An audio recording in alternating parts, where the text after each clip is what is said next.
Fokus hidup kita. Tadi yang pertama, don't worry, be happy.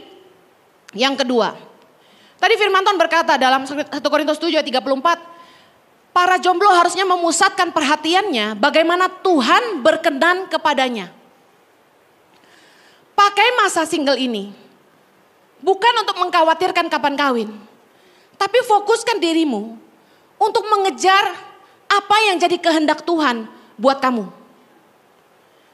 Tuhan itu punya rencana buat hidup setiap kita. Setiap kita ini lahir dengan tujuan Tuhan dalam hidup kita.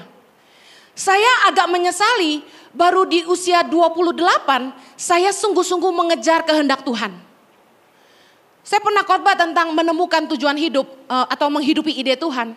Di mana saya bergumul sungguh-sungguh, tanya sama Tuhan cuma satu hal dalam doa saya pagi siang malam. Tuhan, apa yang kau mau dengan hidupku? Saya doa terus sampai Tuhan ngomong bahwa saya harus nolong orang miskin di Indonesia.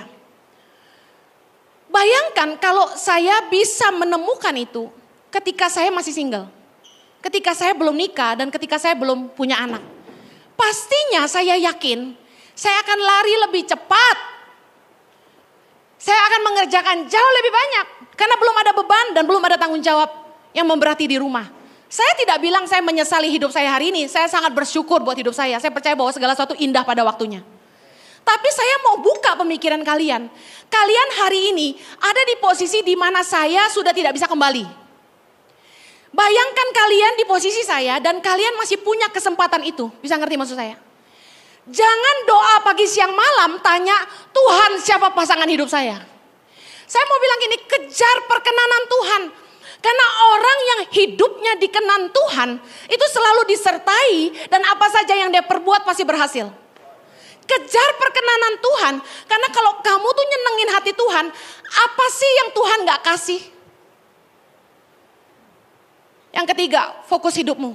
Tadi yang kedua, jangan lupa cari kehendak Tuhan. Yang ketiga, fokus hidupmu selama single ini. Jaga hidupmu sungguh-sungguh dan tingkatkan kualitas hidupmu. Menjaga hidup artinya gini, kamu harus pastikan hidupmu kudus. Milikilah ketetapan untuk tidak menajiskan diri. Ambil keputusan untuk benar-benar menjaga kesucian. Karena brand new stuff has the highest value. Kita mau beli mobil aja paling mahal itu di posisi dia baru. Kalau kamu mau dapat yang terbaik, kamu harus pastikan kamu juga memberi yang terbaik. Tingkatkan nilai hidupmu. Mumpung masih muda. Saya mau kasih tahu gini. Upgrade value seorang kamu. Pastikan hidup kamu tuh berkualitas gitu loh. Saya mau tanya, hari ini hidupmu di level apa? Saya gak tahu handphone apa yang paling murah. Katakanlah maaf kalau menyinggung brand yang kalian pakai. Hari ini kalian di level Oppo atau iPhone gitu. Kalau hari ini kalian di level Oppo, bukan berarti Oppo jelek, bisa ngerti maksud saya kan? Tapi kita ngerti ada jenjang, beda value di situ, beda kelas. Bangun hidupmu dari Oppo jadi iPhone gitu loh.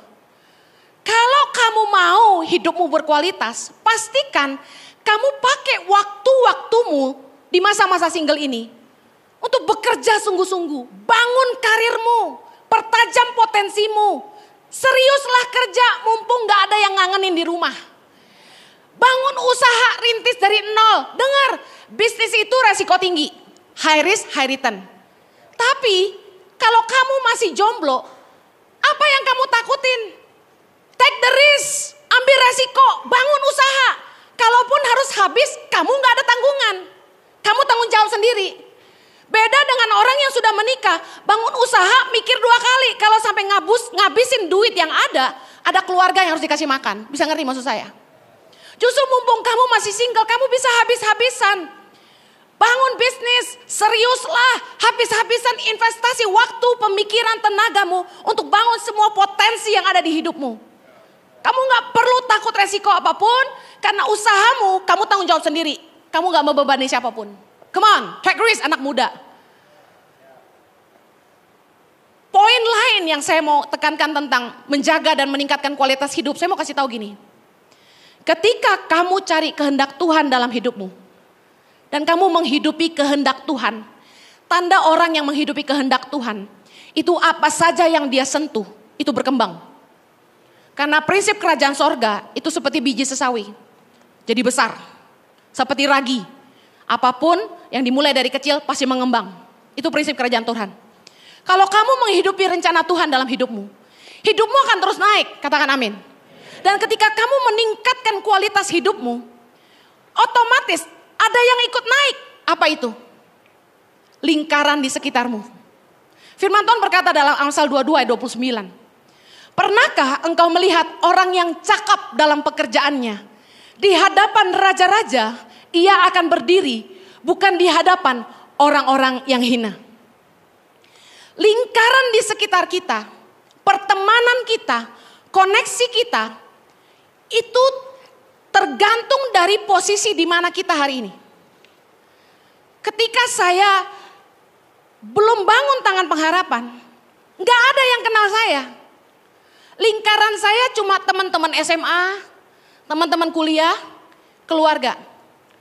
Tapi ketika saya bangun hidup saya dalam kehendak Tuhan, Tuhan mulai promosi, tangan pengharapan makin lama makin besar. Saya duduk tuh sama konglomerat-konglomerat di Jakarta yang ngajak saya untuk bantu mereka. Bantu mereka pikirin bagaimana supaya yayasan mereka lebih berdampak ke depan, bayangin. Saya sampai pernah mau di hijack sama salah satu konglomerat di Jakarta. Dengan satu catatan, saya harus meninggalkan tangan pengharapan dan kerja ikut dia. Sebagai GM-nya menangani 38 yayasan di bawah dia. Dia minta saya untuk bantu dia kelola dananya, miliatan.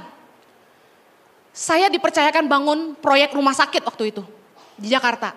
Tapi saya tidak ambil gaji sepeser pun dari beliau.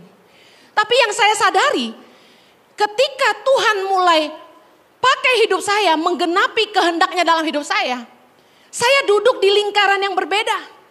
Saya ketemu dengan petinggi-petinggi, bahkan saya dikenalkan sama almarhum Taufik Kemas. Karena saya jarang nonton TV, saya nggak tahu beliau siapa. Sampai dikasih tahu sama konglomerat itu, ini ketua MPR. Saya nggak nyangka Tuhan bisa bawa saya ke level itu. Saya mulai duduk bersama menteri. Saya mau kasih tahu, ketika kita menggenapi kehendak Tuhan dalam hidup kita, Tuhan mulai promosi hidup kita dan kita dibawa ke lingkaran hubungan yang lebih tinggi. Kita duduk bersama raja-raja, ini masuk firman Tuhan, bisa ngerti ya? Tapi kuncinya, pertajam potensimu, kembangkan hidupmu menjadi lebih berkualitas. Kamu harus jadi orang yang excellent dalam pekerjaanmu. Kamu harus bisa menginspirasi generasimu. Orang-orang yang hari ini dipanggil untuk menginspirasi generasi muda adalah orang-orang yang masih muda, below 40 dan dinilai sukses. Mereka semua mulai dari nol. Saya mau bilang gini sama Anda. Kenapa ini ada hubungannya dengan pilihan jodohmu? Anda tidak akan menikah sama orang asing. Salah satu dari teman-temanmu dan kenalan-kenalan yang akan mereka kenalkan sama kamu, mereka akan menjadi pasangan hidupmu. Kamu gak mungkin karena demi menikah sama bule, kamu ke Bali. Dan kamu kenalan sama cewek seksi dan kamu bilang gini, Miss, you're so beautiful. Would you marry me? Bisa digetok saudara. Saudara gak bisa pergi ke Australia. Anda pergi ke Hillsong karena Anda pikir gue mau dapat pasangan hidup bule, takut Tuhan, ganteng. Anda ke Hillsong. Anda pikir gini, ikut Hillsong Conference yang ratusan ribu orang datang di situ, semakin banyak kemungkinannya lebih besar. Anda ikut ngantri dan satu-satu Anda tanyain, "Hi mister, are you single? Will you marry me please?" Nggak bisa guys, nggak segampang itu. Kita nggak akan nikah sama orang asing. Kita akan nikah dengan teman-teman dan orang-orang yang ada di lingkaran kita. Ketika kamu menempatkan dirimu di lingkaran yang lebih berkualitas, standar orang-orang yang ada di sekelilingmu lebih naik. Saya kasih tahu, calon pasangan hidupmu akan berasal dari kelompok itu. Saya nyadarin ini adalah ketika satu hari waktu saya mulai dikenal, saya duduk sama artis-artis, saya duduk sama kelompok-kelompok orang penting lah di Indonesia. Salah satu dari mereka menaruh hati kepada saya. Saya tersipu-sipu. Saya mikir gini, wah kalau gue masih jomblo boleh juga ya. Tapi saya mau bilangin gini, enggak saya enggak. Terus saya kasih tahu, ini direkam ya, tahu diri. Pergaulanmu menentukan masa depanmu. Kalau ingin punya lingkaran yang berkualitas, upgrade dirimu. Yang mau katakan amin. Yang keempat, fokus para jomblo. Fix your standard. Maaf, saya ketemu dengan banyak jomblo-jomblo yang hampir karatan. Saya terus berpikir, kenapa ya mereka sampai umur segini gak kawin-kawin gitu. Udah 40-an. Saya mau bilang gini sama yang cewek-cewek, dengerin saya. Kamu kalau naksir cowok tuh lebih baik cari yang udah ada umur. Kenapa? Kalau baru start belum ketahuan. Mau lihat jadi enggak tuh kira-kira umur 40 lah. Serius, mendekati lah. Kalau kawin sama anak ingusan, dia anak orang kaya. Lu lihatnya dia naik mobil mewah. Tunggu 10 tahun lagi dia jadi apa? Itu bargain loh. Itu gambling banget saudara. Kalau saya jadi saudara, saya milih bukan anak ingusan. Saya milih yang udah jadi aja. Masalahnya satu lagi, kalau udah jadi udah ada yang punya biasanya. Haleluya. Nah, kita ngobrol aja ya kan. By the way, dengar baik. Banyak dari jomblo-jomblo yang saya lihat, kenapa ya susah dapat jodoh? Memang waktu Tuhan satu, ya kan?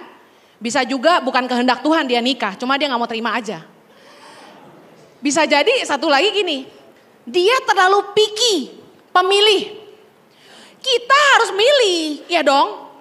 Kalau kawin buat sengsara, buat apa? Saya setuju kita harus milih, tapi yang esensi. Fix your standard dalam memilih pasangan hidup. Jangan-jangan kriteria yang jadi ukuranmu tuh salah. Yuk kita kembali ke firman Tuhan. Jangan kita fokusnya sama wajah, tinggi, berat badan, kekayaan, pilih mancung pesek, gendut kurus. Aduh itu gak esensi banget. Buktinya Jojo nikah sama perempuan yang tidak langsing ini dia bahagia. Haleluya. Amsal 16 ayat 5 sampai ke 8. Baca sama-sama. Setiap orang yang tinggi hati adalah kekejian bagi Tuhan. Sungguh ia tidak akan luput dari hukuman. Dengan kasih dan kesetiaan kesalahan diampuni. Karena takut akan Tuhan orang menjauhi kejahatan. Jikalau Tuhan berkenan kepada jalan seseorang, maka musuh orang itu pun didamaikannya dengan dia. Lebih baik penghasilan sedikit disertai kebenaran daripada penghasilan banyak tanpa keadilan. Kriteria yang paling esensi saya bagi jadi 3K. Katakan 3K. Yang pertama karakter, yang kedua keimanan, yang ketiga karya, itu kerjaan. Kita bahas yang karakter dulu. Amsal 16 ayat 5 sampai 6a. Setiap orang yang tinggi hati adalah kekejian bagi Tuhan. Sungguh ia tidak akan luput dari hukuman. Dengan kasih dan kesetiaan, kesalahan diampuni. Saya mau bilang karakter yang rendah hati, pengasih dan setia, ini sangat-sangat esensi. Dia mungkin gak terlalu ganteng, dia mungkin gak terlalu kaya, tapi dia rendah hati, dia pengasih, dia setia. Saya mau bilang tetap jauh lebih baik daripada pria ganteng, kaya, tapi sukanya menghina orang, gak bisa menghargai orang, sukanya selingkuh aja, dan gak punya kasih sama sesama. Orang yang rendah hati, itu mau menerima kelemahan pasangan. Karena dia sadar dia sendiri gak sempurna. Orang yang rendah hati itu mau terus belajar jadi pribadi yang lebih baik. Orang yang sombong, sulit berubah. Karena dia merasa dia sempurna. Kamu yang salah. Orang yang tinggi hati gak mungkin minta maaf. Dia gak akan pernah ngakui kesalahannya. Tapi orang yang rendah hati, dia sadar dia sendiri punya kelemahan. Jadi dia bisa mengampuni kesalahan kita. Dia gak akan banding-bandingin kita sama orang lain. Sangat terluka sekali kalau sampai kita punya pasangan yang selalu sombong, ngerasa dia benar, egois, gak mau minta maaf, banding-bandingin kita sama orang lain, dan selalu tuntutannya, kamu gak pernah mau berubah. Padahal dia sendiri lebih luar biasa. Lebih parah. Orang yang punya kasih itu gampang mengampuni. 1 Petrus 4 ayat 8 bilang kasih menutupi banyak sekali dosa.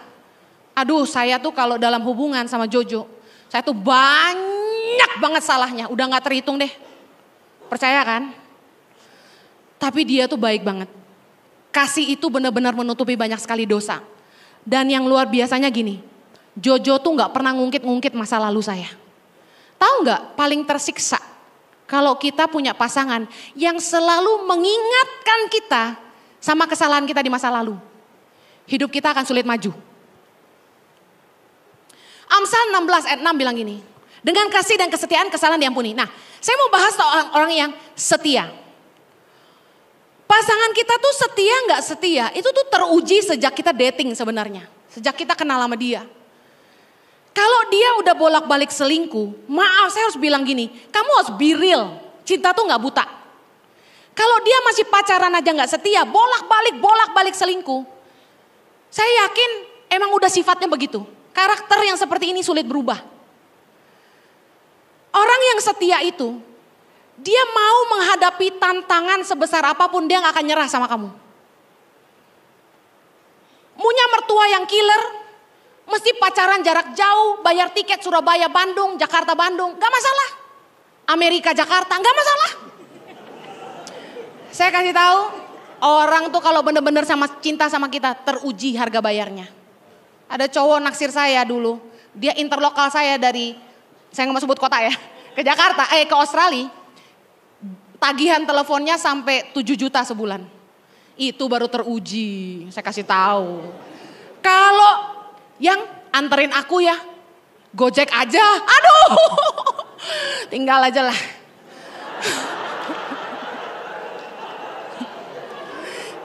Bicara soal karakter lagi, Randy kuasai diri.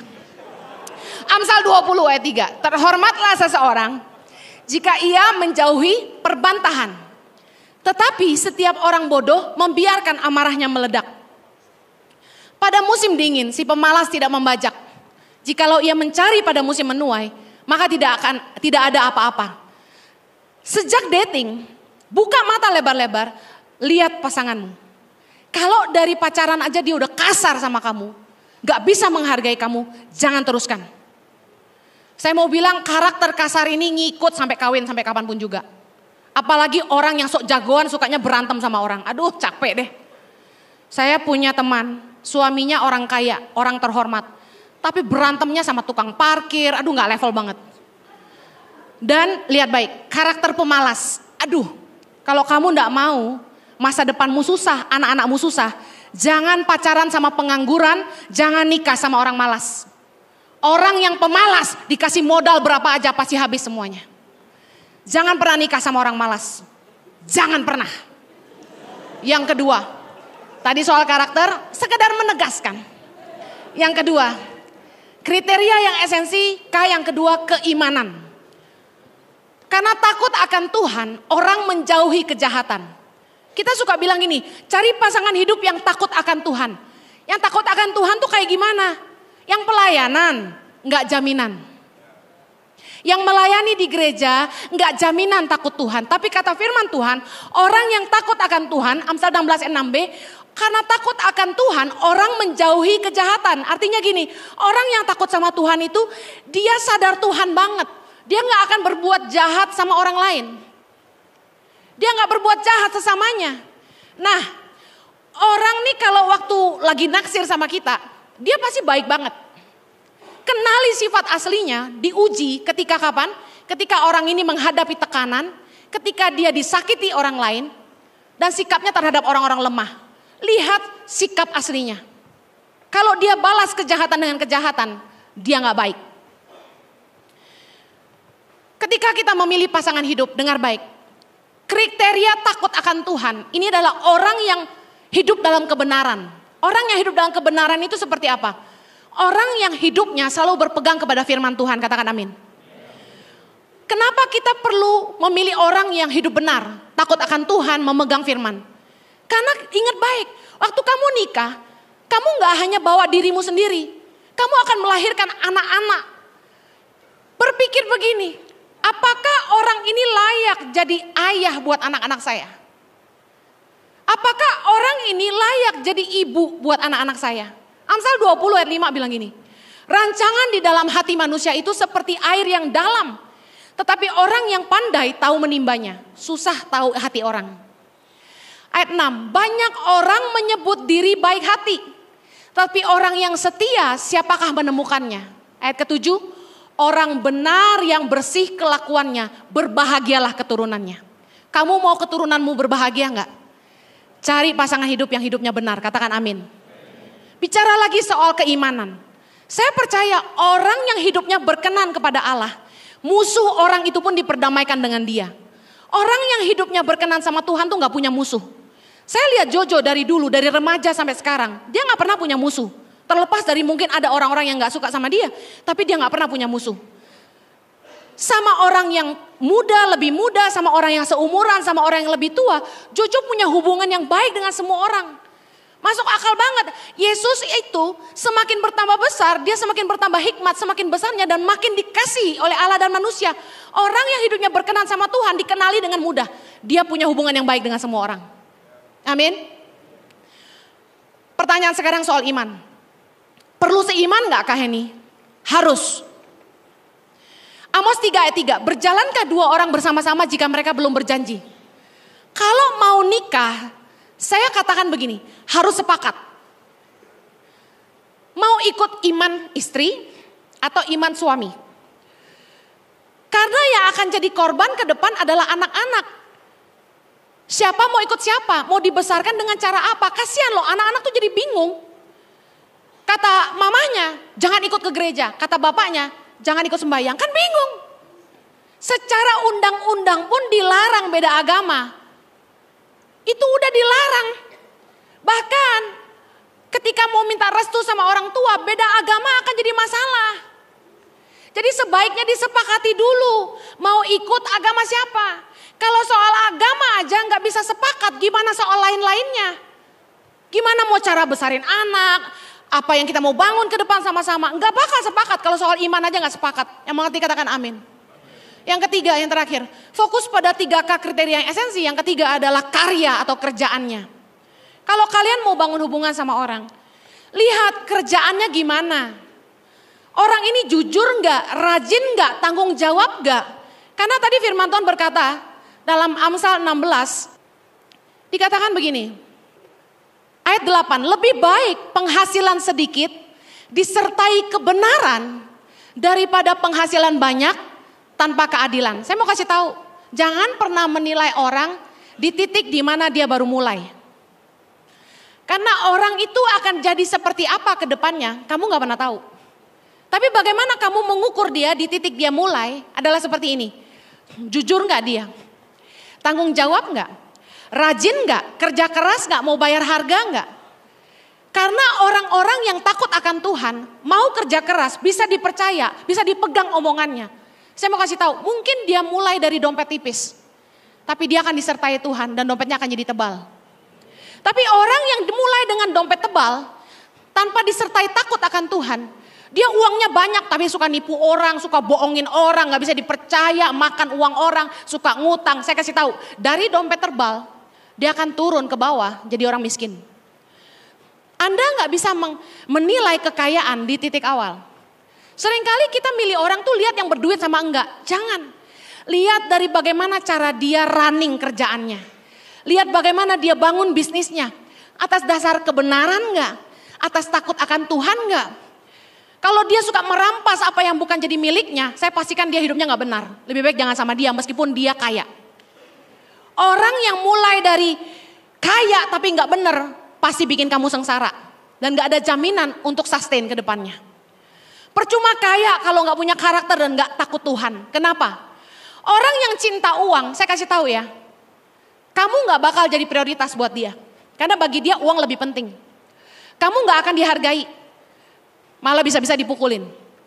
Orang yang cinta uang menghalalkan segala cara untuk jadi kaya, termasuk mengorbankan keluarganya. Banyak orang tua yang pergi ke Gunung Kawi buat cari pesugihan, ngerti pesugihan ya, untuk cari kaya. Mereka tahu bahwa anak-anak akan dikorbankan. Saya punya teman, satu angkatan dulu waktu sekolah. Satu keluarga anaknya bisu semua. Padahal ganteng-ganteng, cantik-cantik. Tapi nggak ada yang bisa ngomong. Kenapa? Karena papanya pergi ke Gunung Kawi cari pesugihan. Orang yang cinta uang nggak akan prioritasin kamu. Buat dia kamu nggak penting. Bayangin. Orang yang cinta uang berpikir dia bisa beli apa aja dengan uang, termasuk cinta. Udah pasti sulit setia. Saya mau tutup dengan begini. Sendiri atau berdua, kamu bisa bahagia. Katakan amin. Bahagia itu gak datang dari luar. Bahagia itu datang dari dalam. Sumber sukacita kita tuh Tuhan. Siapapun gak bisa bikin kamu bahagia. Terbukti orang yang menikah pun gak semua bahagia. Bahagia tuh keputusan, saya mau kasih tahu itu aja. Mau nikah atau tidak, berserah sama Tuhan. Jangan pusing kapan kawin, apakah saya harus kawin, berserah, tanya kehendak Tuhan buat kamu. Kejar apa yang jadi kehendak Tuhan. Mau jomblo, mau nikah, kamu bisa bahagia. Fokusmu yang kedua, upgrade kualitas dan nilai hidupmu. Percayalah, ketika kamu fokus kepada tujuan Tuhan dalam hidupmu, dan kamu meningkatkan nilai-nilaimu, Tuhan akan membawamu ke lingkaran pertemanan yang lebih jauh berkualitas, dan pilihanmu untuk pasangan masa depan jauh lebih berkualitas. Yang terakhir, evaluasi kriteria kamu dalam mencari pasangan. Dengarkan nasihat ini. Kalau seleramu yang ketinggian, bercerminlah. Kalau karaktermu yang bermasalah, berubahlah. Kalau wajahmu tidak tertolong, kantongmu harus bisa menolong. Amin. Haleluya. Saya berdoa kalian semua diberkati. Kita doa. Tuhan tolong kami. Jangan sampai kami salah pilih pasangan hidup. Karena soal pasangan hidup ini bicara soal masa depan dan seumur hidup. Berikan kami kepekaan untuk mendengar Tuhan. Supaya fokus kami bukan lagi khawatir kapan kami nikah. Tapi fokus hidup kami hari ini mencari kehendak Allah dan membangun hidup kami sungguh-sungguh jadi orang yang berkualitas. Kami percaya waktu Tuhan yang terindah. Kami percaya Tuhan pasti menyediakan yang terbaik buat kami. Kami mau mengejar perkenanan Tuhan. Karena orang yang menyenangkan hati Tuhan, tidak ada kebaikan yang Tuhan akan tahan-tahan. Kami berdoa agar setiap kami gak membuat keputusan yang salah. Siapapun yang kami pilih jadi pasangan hidup kami mohon pimpinan Tuhan. Biar Roh Kudus yang memberikan kami pimpinan yang jelas. Bahkan ada kesaksian firman Tuhan dan peneguhan lewat restu orang tua kami dan juga mentor-mentor rohani kami. Jaga hubungan kami yang pacaran sore hari ini, jaga dalam kekudusan supaya hidup kami terus berkenan sama Tuhan. Saya percaya apa yang kami bangun dalam kebenaran akan kami tuai dalam sukacita dan kasih. Terima kasih Tuhan, berkati setiap anak muda di tempat ini, tidak ada yang terlewatkan, hanya di dalam nama Yesus kami berdoa. Ini berkati Tuhan, sama-sama kita katakan, Amen. Thank you for having me.